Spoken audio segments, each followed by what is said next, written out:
the extractive industry has developed so much, and working with the disclosure industry today, the industry has developed what you call extractive industry transparency standards initiatives.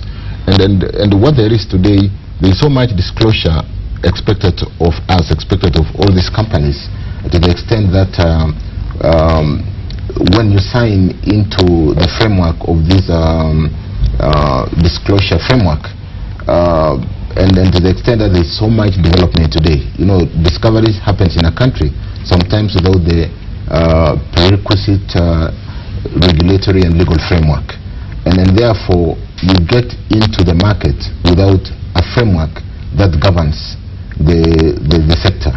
I want to assure you and the listeners that we are working very hard through Parliament and building up frameworks to communicate with the host communities, to communicate with Kenyans, the county governors working with us, and a lot of this is laid out in the legal and regulatory framework which we are putting through Parliament, some of the amendments going to the Petroleum Act, to ensure that as we develop and before we get to market, the framework, the legal, regulatory and legal frameworks are properly done, properly socialized to the Kenyans, so that the level of disclosure and the level of knowledge is very well articulated out there, so that we do manage this as a How are you doing that, given that in the past couple of weeks there was a shutdown in Turkana? Tullow Oil had to stop the operations due to hostility from the local community. You had to mediate, and last month Tullow was able to resume operations. So it does suggest that in spite of what you're telling us about the social engagements and trying to bring the local communities on board, that hasn't quite happened. Yes and no, but again, when those kind of things happen, it's because of the speed of socialization of what is happening to the host communities. You will appreciate that when all these 44 international firms hit the ground running, they do come with their social and cultural challenges. They need to work very quickly to fit into the host community way of living. The host community sometimes expect so much in limited time. The extractive industry is not an overnight, like you get a block, you work and get oil in 1 year and go to the market and make that kind of money. Host communities do expect their lifestyle to change. They want to see better schools, they want to see clinics, they want to see, and then sometimes the kind of kitty that has been defined by some of these extractive industry companies in the area of social corporate investment programs is good enough, but it could be improved. So some of the challenges that Tullow was facing was, look guys, at the moment that Lokicha area have got a corporate investment program from Tullow of about $1 million every year, and the host community was saying no, maybe this should be improved. Okay, and because you've talked about high expectations, and that's what you're describing in the Lokichar area with Tullow. But isn't there an issue of equity? Because for all the programs you have to employ the host community as, you know, askaris or, you know, as casual workers, there's an issue of equity. They want ownership. And Amimo, they sometimes, even where there's been equity without proper disclosure of information, when we took all the information from the payroll that Tullow runs and sat down with the leadership of Turkana, the governor, the senator, all the members of parliament, and to the extent that this information had not been provided because there was no framework to really audit that information, it was about maybe our people are not being employed, people are being brought from outside the county. But until we asked Tullow, look, this is about information, this is about communication. So we got all the information about recruitment, and for once I was surprised that Tullow is already employing 2,000 people within the framework. From the community. From out of that, almost 60% was from the local community. At what level? I think that's the problem. And then we got the structure and stratified from level 1 to the last level.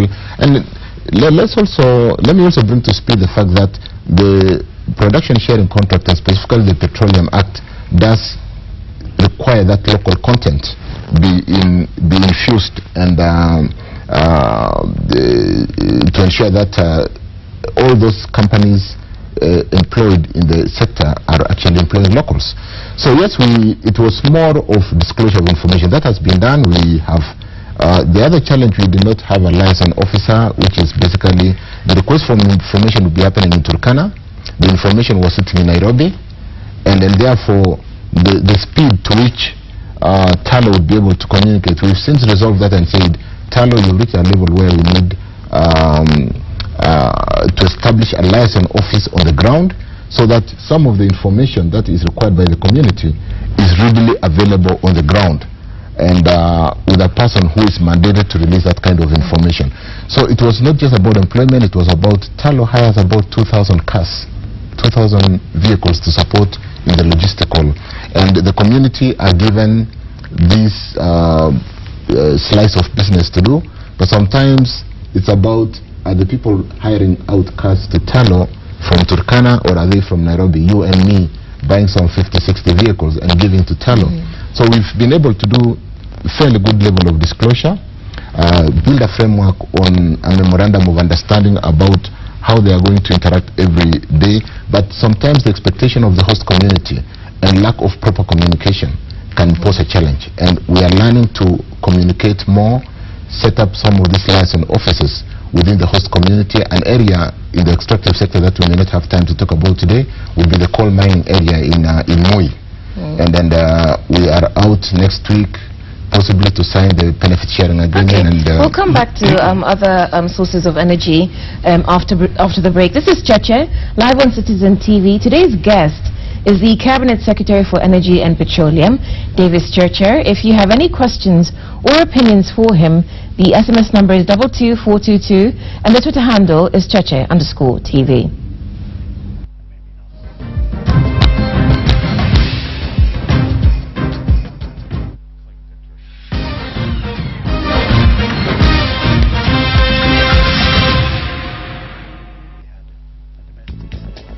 If you own shares that pay dividends, good growth strategy is to reinvest all the dividends back into more shares. Chukua mkopo mdogo wa matumizi ya holiday mwezi huu wa sikukuu. Tembelea Imarika Sacco upate holiday advance sasa. Imarika Sacco, together we grow. This holiday season, you can invest as low as 10 shillings on iInvest. Simply dial *480# now from your Safaricom line and get started. This offer runs from 15th November to 15th December 2013. Now you only need you and iInvest from Old Mutual. No hassles, no paperwork. Just dial *480#. 9 out of 10 families live in extreme poverty in Turkana. However, it's the children that suffer the most from preventable diseases such as diarrhea that often leads to death in children under 5. Save the Children Kenya is making a difference in Turkana, but they need our help. You can be a hero and save the children of Turkana. For every Dettol soap and/or Dettol liquid hand wash that you buy, Dettol will donate 2 shillings to Save the Children to provide clean drinking water to schools and clinics in Turkana. Turkana needs you. Be a hero. Buy Dettol.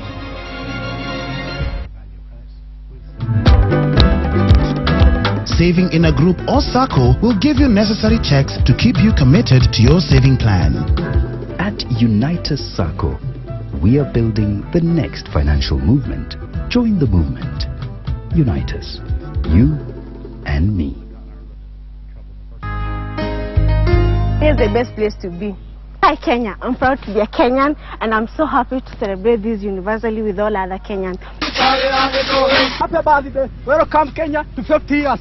Well, celebrate Christmas, celebrate 50 years of Kenya. Shangilia Kenya at 50 na uchumi.